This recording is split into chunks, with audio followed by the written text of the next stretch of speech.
New York, September 24th, 2025. On the sidelines of the United Nations General Assembly in New York, French President Emmanuel Macron was honored with the prestigious 2025 Atlantic Council Global Citizen Award. The recognition was presented to him by BlackRock CEO Larry Fink at a high-profile ceremony that brought together diplomats, policymakers, and global business leaders.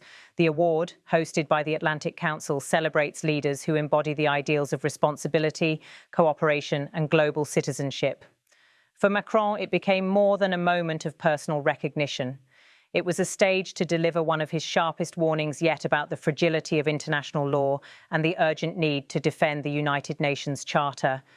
As the ceremony opened, Larry Fink took to the stage to introduce the French president. With cameras flashing and a room filled with anticipation, the BlackRock chief executive framed Macron as an exemplary figure in global leadership.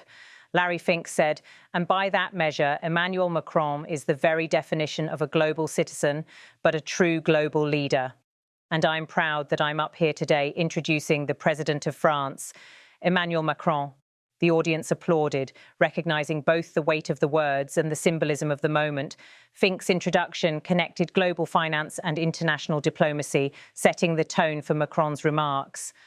Moments later, Macron stepped on stage to accept the award. The French leader shook hands with Fink, held the award briefly for photographs, and then turned his attention to the podium. What followed was a speech that combined history, gratitude, and urgent calls to action. From the outset, Macron framed his speech around the necessity of partnerships. He reminded the audience of the historical importance of the transatlantic alliance and how it remained vital in today's world. Emmanuel Macron said, "To work together on peace, prosperity, and democracy, we need this strong alliance, especially between the United States and France, the United States and Europe. This is our history." By invoking history, Macron sought to anchor present challenges in a longer legacy of shared sacrifice and cooperation. He reminded the room that defending democracy had always required solidarity and that legacy now faced a fresh test.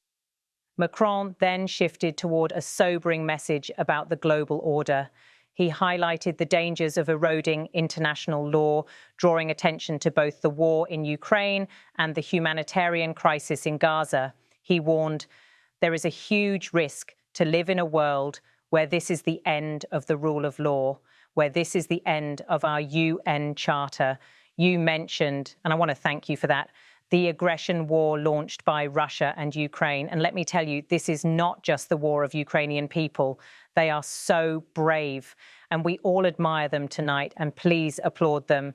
The applause that followed echoed his call, reinforcing the sense that Ukraine's struggle was not a distant war, but a test of international principles. Macron positioned Ukraine as the front line of the fight for the rule of law itself. Macron continued with a firm defense of Ukraine's right to reclaim its territory. He stressed that supporting Kyiv was not simply an act of solidarity, but a moral and strategic necessity for free nations.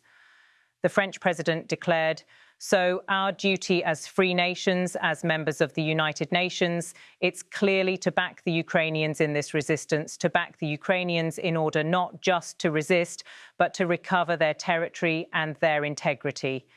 This line reflected Macron's evolving stance since the war began. Initially cautious about escalation, the French leader has increasingly aligned himself with those demanding not just containment, but the full restoration of Ukraine's sovereignty.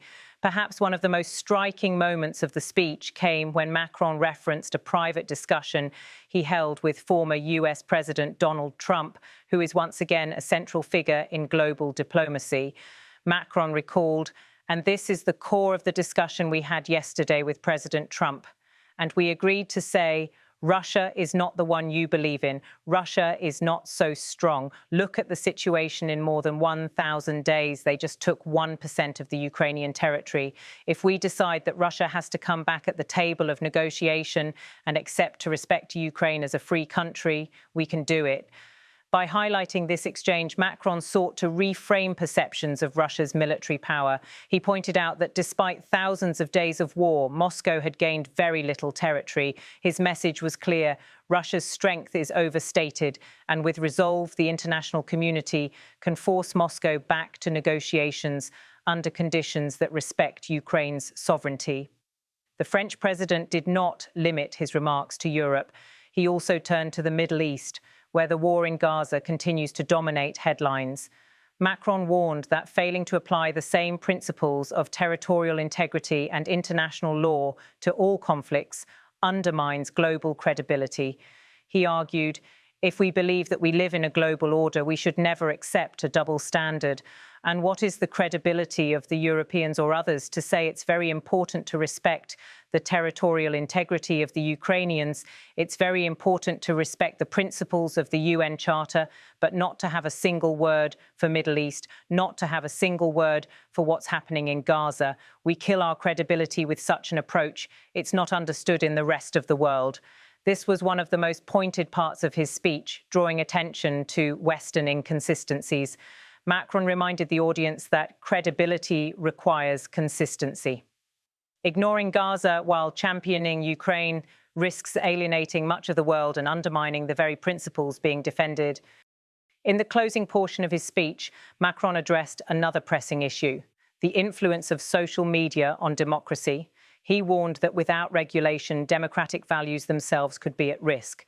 Macron said, "We tell you that if we want to be efficient and remain democracy, speaking about democratic values in a few years' time in this room, we should act and we should regulate. And the regulation of social network is not a bad word.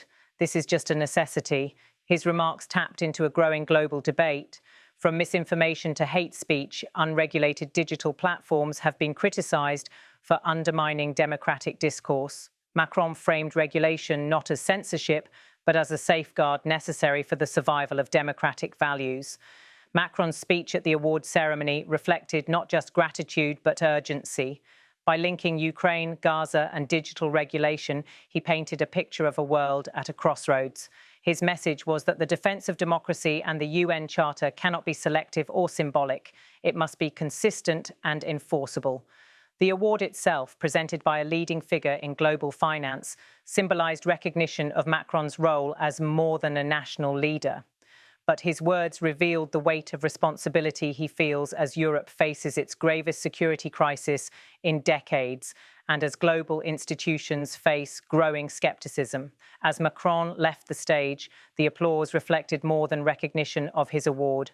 It was acknowledgement of the themes he raised: solidarity with Ukraine, consistency in applying international law, and the defense of democracy in the digital age. The 2025 Global Citizen Awards ceremony became not just a celebration of leadership, but a reminder of the fragility of the world order. Macron's remarks were both warning and call to action, urging nations not to let the UN Charter become a relic, but to defend it as the foundation of international peace and justice.